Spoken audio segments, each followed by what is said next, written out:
ಚಿಂತಾಮಣಿ ತಾಲೂಕಿನ ಬಟ್ಲಹಳ್ಳಿ ಪೊಲೀಸ್ ಠಾಣೆ ಪಕ್ಕದ ರೈಸ್ ಮಿಲ್ ಆವರಣದಲ್ಲಿ ತಾಲೂಕಿನ ಒಕ್ಕಲಿಗ ಮುಖಂಡರು ಇಂದು ಸಭೆ ಸೇರಿ ಮೇ 18ರಂದು ಕೊಡಿಗಲ್ ಗ್ರಾಮದ ಬಳಿ ಕೆವಿ ಚಂದ್ರಶೇಖರ್ ರೆಡ್ಡಿ ಮತ್ತು ರಾಮಾಪುರ ಗ್ರಾಮದ ಮಂಜುನಾಥ್ ರೆಡ್ಡಿ ಎಂಬುವವರು ಆಟೋದಲ್ಲಿ ತಮ್ಮ ಪೌಲ್ಟ್ರಿ ಫಾರ್ಮ್ಗೆ ಫೀಡ್ ತೆಗೆದುಕೊಂಡು ಹೋಗುವ ವೇಳೆ ವಿನಾಕಾರಣ ದಲಿತ ಮುಖಂಡರೊಬ್ಬರು ಮತ್ತು ಆತನ 2 ಮಕ್ಕಳು ದೌರ್ಜನ್ಯ ಮಾಡಿ ಹಲ್ಲೆ ನಡೆಸಿ ಗಾಯಪಡಿಸುವ ಜೊತೆಗೆ ಅವರೇ ಪೊಲೀಸ್ ಠಾಣೆಗೆ ತೆರಳಿ ಇವರ ವಿರುದ್ಧ ಸುಳ್ಳು ಅಟ್ರಾಸಿಟಿ ಪ್ರಕರಣ ದಾಖಲಿಸಿದ್ದಾರೆ ಎಂದು ಆಕ್ರೋಶ ವ್ಯಕ್ತಪಡಿಸಿದರು.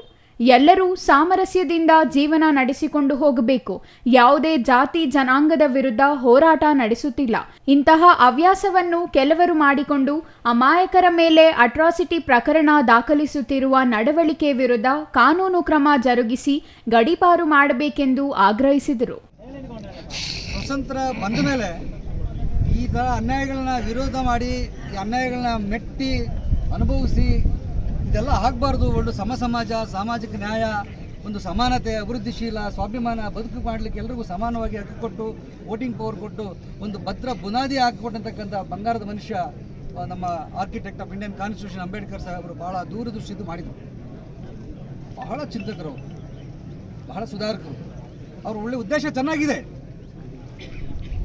ಹೆಚ್ಚು ಜನಸಂಖ್ಯೆ ಇರೋ ದೇಶ ಆಳಬೇಕು, ಸಮಾನತೆ ಬರಬೇಕು, ಸಾಮಾಜಿಕ ನ್ಯಾಯ ಬರಬೇಕು ಅಂತ ಮಾಡಿದರು.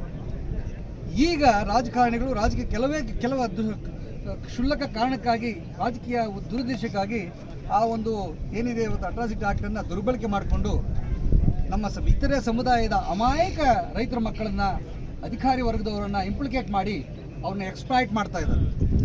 ಅವ್ರ ಮೇಲೆ ದೌರ್ಜನ್ಯ ಎಸ್ಕೋದು. ನಮ್ಮ ಹಳ್ಳಿಯಲ್ಲಿ ಒಬ್ಬನ ಯಾರೋ ಪಾಪ ಒಂದು ರೈತ ತಾತ, ಒಂದೇ ಹೆಣ್ಣುಮಗಳಿತ್ತು, ಅವ್ರ ಮಗಳಿಗೆ ಮದುವೆ ಆಗೋಯ್ತು. ತಾತ ಅಜ್ಜಿ ಇದ್ದರು, ಒಂದು 50 ಕುರಿ ಇತ್ತು.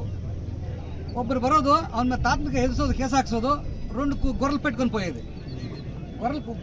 ಕುರಿಗೆ ಕೊಡಲಿಲ್ಲ ಅಂದರೆ ಅವ್ರ ಮೇಲೆ ಕೇಸ್ ಹಾಕೋದು.